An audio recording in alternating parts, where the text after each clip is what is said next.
আসসালামু আলাইকুম দর্শক। আমাদের পেয়ারা বাগানের পেয়ারা খুব সুস্বাদু। আমাদের এখানে যে মাটি, এটা আঁঠুলি মাটি, পুরো পরিপূর্ণ একদম হার্ড মাটি।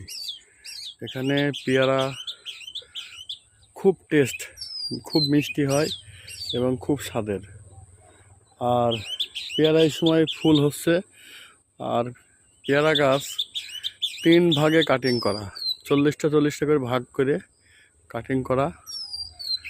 আর আমাদের এখানে গাছ প্রায় 280টা গাছ, 3 ভাগে 120টা গাছ 2 মাস পর পর কাটিং করা, আর বাদবাকি গাছ একবারে কাটিং করা। একটা পেয়ারা আমি দেখতে পাচ্ছি দর্শক, খুব সুন্দর পেয়ারাটা, খুব সুন্দর ম্যাচুইড পেয়ারাটা। আমি পারবো, খুব সুন্দর পেয়ারা।